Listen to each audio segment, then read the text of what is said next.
Recently मेरे दादाजी मुझसे बोले, बेटा हमारी जिंदगी का सबसे बेस्ट समय हमारा बचपन होता है। ये बोलकर वो अपने डायपर में हगने लगे। तो मैंने इस बात पे थोड़ा गौर किया और मुझे पता चला कि यस, बचपन सच में बहुत रैंडम होता है। बचपन में एक बार साइकिल की चेन चढ़ाते समय मेरा हाथ आ गया, तो मैं भाग के अपने अपाहिज दोस्त को भी ले आया कि उसके भी हाथ आ जाए। बचपन में मुझे मेरी दादी का चरित्र सही नहीं लगता था, क्योंकि वो मुझे डेली नया तारा दिखा के बोलती थी वो तुम्हारे दादाजी। बचपन में मैं थोड़ा भोला भी था, ऐसे फालतू किसी को उंगली नहीं करता था, वरना फिर मैं 9 तक ही गिन पाता था। एक तो तब कोई भी आके गिनती पूछ लेता था, और उंगली करते समय गिनना कितना मुश्किल होता है पता है। बचपन में मैं और मेरा भाई हमेशा WWE देख के लड़ते थे, क्योंकि माँ बाप की जायदाद लड़ने लायक थी नहीं। एक तो मेरा छोटा भाई बचपन में बहुत शांत स्वभाव का था, बेचारा स्कूल में भी सीनियर से बुली होता था। हाँ, वो सीनियर मैं ही होता था। एक बार मुझसे बोलता, भैया डॉक्टर बनना मेरा सपना है। तो मैंने उसे नीट की बुक्स ला दी, तो अब वो उसका बुरा सपना बन गया। अब वो डॉक्टर गेम में भी बीमारी बनता है, और बवासीर पीछे होती है। चिंटू, बुक्स नहीं पढ़ रहा है तू? एक बार बेचारा बिस्तर पे गिर के रोने लग गया, तो सब बोलने लग गए कुछ नहीं हुआ, चींटी मर गई, चींटी मर गई। मैं यहाँ सोच रहा हूँ फिर अभी तक हम चींटियों वाले बिस्तर पे क्यों सो रहे थे? हाँ, घर में सबकी पीठ पे ददोड़े हो रखे हैं। हाँ, ये नहीं गिरता तो हमें तो पता ही नहीं चलता बिस्तर पे चींटियां हैं। हम तो सोए जा रहे हैं चींटियों वाले बिस्तर पे। और स्कूल में जब भी ये छोटे भाई पैंट में हक देते हैं, तो बड़े भाई को क्यों बुलाया जाता है? पता है कितनी घनघोर बेइज्जती होती है पूरी क्लास के सामने, और बुलाते भी इतने सस्पेंस है, वो देख के बड़े भाई का हगना निकल जाता है। ऐसे 2 छोटे बच्चे स्लो मोशन में भाग के आ रहे हैं। हाँ, वो उनकी नॉर्मल स्पीड है। मैं देखता हूँ मेरे भाई को क्राइम सीन से 2 प्यून पकड़ के ले जा रहे हैं। उसे ब्राउन रंगे हाथों पकड़ लिया गया। मेरे भाई ने मुझसे जाते जाते कहा, मुझे फंसाया जा रहा है। मुझे पता था इस लेंडे के पीछे की कहानी इतनी सिंपल नहीं हो सकती। कड़ी तहकीकात के बाद मुझे पता चला इस लेंडे के पीछे बड़े बड़े पॉलिटिशियंस, गैंग लीडर्स और माफिया इन्वॉल्व है। मेरा भाई सही कह रहा था, ये उसका लेंडा नहीं है। हैंड्स अप पीटी टीचर, तो वो लेंडा तुम्हारा था। तो तुम्हें पता चल ही गया, तुम मुझे कभी नहीं पकड़ सकते। रुको, भाग गया। जाने दो उसे बेटा, हमने पीटी टीचर के बड़े भाई को बुला लिया है वो लेंडा उठाने।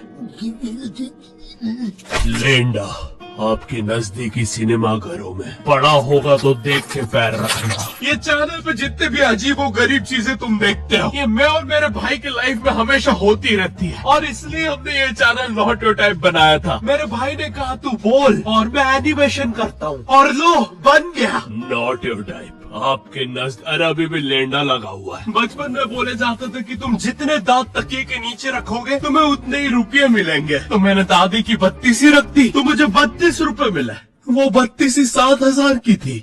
जो पिटा हूँ ना मैं घर पे, साली स्कैमर दांतों वाली परी चांदी का दांत ले जाके 1 रुपया देती है। दांतों से याद आया, बचपन में सब सूखा बॉर्नविटा खाते हैं क्योंकि दांत दूध के होते हैं। ठीक है, ये वाला जोक हटा दूंगा। बचपन में मुझे चुड़ैलों से बहुत डर लगता था। एक बार मुझे चुड़ैल के पैर के निशान दिखे तो मैं उल्टा भागा, पर फिर मैं चुड़ैल के घर में आ गया। हाँ, मैं फटी में भूल गया था उसके पैर उल्टे होते हैं। तो फिर मैंने सोचा इसका पीछे से सर फोड़ देता हूँ। सर फोड़ने गया तो वो उसका मुंह निकला। फिर से भूल गए कि साली चुड़ैलों के बाल भी मुंह पे होते हैं। आदमी को पता चले तो चले कैसे। जब मैं छोटा था नींद में बिस्तर भी बहुत गीला करता था। मेरी मम्मी हमेशा गुस्सा करती थी कि सोने से पहले सुसु किया कर। अब उन्हें कैसे बताओ, फिर गीले बिस्तर में मुझे नींद नहीं आती। बचपन में मुझे गुस्सा भी बहुत आता था, तो मेरी मम्मी ने मुझे एक रेड स्टोन की अंगूठी पहना दी, और सरप्राइजिंगली उससे मेरा गुस्सा इतनी जल्दी उतरने लग गया, क्योंकि अब मैं जब अंगूठी पहन के लोगों को पीटता था तो गुस्सा इतनी जल्दी शांत होता था। वैसे ये अंगूठी मुझे एक बाबा जी के आश्रम से मिली थी। जब मैं वो आश्रम में गया था, वहाँ एक बहुत ही हॉट सी बंदी मुझे देख के बार बार स्माइल करे जा रही थी, तो मैंने भी मौके पे चौका मारा और जल्दी से अपना नंबर पेपर पे लिख के उसकी तरफ फेंक दिया। वो बंदी ने भी बड़े प्यार से मेरा नंबर उठाया और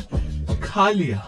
अरे भाई, उसको भूत लगे, वो तब से सबको स्माइल दे रही है। हम भी सुबह से नंबर फेंक रहे हैं, अभी तक 2 किलो पेपर खा गई है। अब तुम्हें भी ऐसे रैंडम भूतों या स्ट्रेंजर्स पास नंबर ना फेंकना पड़े प्यार के लिए, इसलिए आओ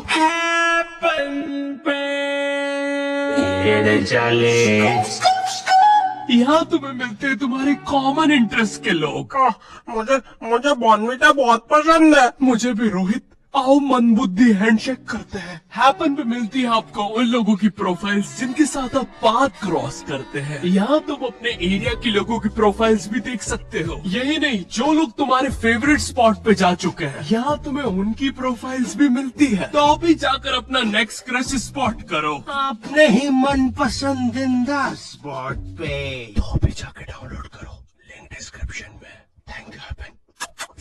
बचपन में मेरी मम्मी हमेशा बोलती रहती थी कि बाहर जाके खेलो। अब बाहर मेरे मोहल्ले के बच्चे भाई वो ऐसे अजीब अजीब से गेम्स खेलते थे। कहीं ड्रैगन फ्लाई में रस्सी बांध के उसको पेट बना लिया है, कहीं नंगे भाग रहे टायर के पीछे लकड़ी मारते मारते। मेरी मम्मी को उन पर दया आ रही है कि बेचारे गरीब बच्चे किसी भी चीज से खेल लेते हैं। फिर हमारी कार पलट जाती है। हाँ, वो टायर हमारी कार का था। और मुझे एक बात बताओ, चक्के से खेलने पे वो गरीब कैसे कंसिडर हो रहे हैं? क्या पता उनने कार खरीद के चक्का निकाला हो, क्या पता लैम्बोर्गिनी के चक्के से खेल रहे हो। नहीं, तुम्हें कैसे पता चल रहा है वो गरीब है या अमीर? और एक चक्के से इतनी सारी एक्टिविटी करेंगे ये लोग। कभी चक्के में रस्सी बांध के झूला बना दिया, कभी झूले से फिका के खुद को लूला बना दिया, कभी लूले पे झूला बांधकर हुला हू बना दिया। ये इतने हरामी बच्चे थे, इनके साथ कोई भी घर घर नहीं खेलता था, क्योंकि घर ये जुए में लगा के हार जाते हैं। ये वो बच्चे जिन्हें तुम रिमोट कंट्रोल कार भी दोगे तो उसकी मोटर निकाल के पंखा बनाएंगे। एक बार इन्होंने रिमोट कंट्रोल रिमोट बनाया था। तुम अगर इस रिमोट पे बटन दबाओगे तो इस रिमोट पे बटन दबेगी, बस।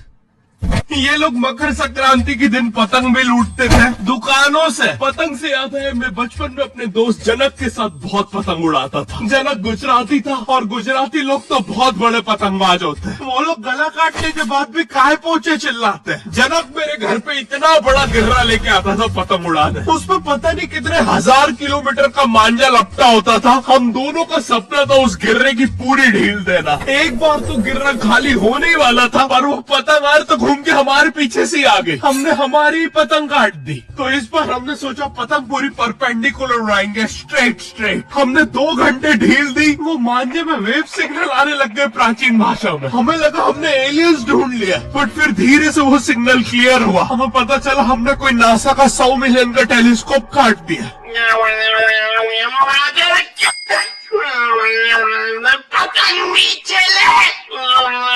टेलीस्कोप काट दिया।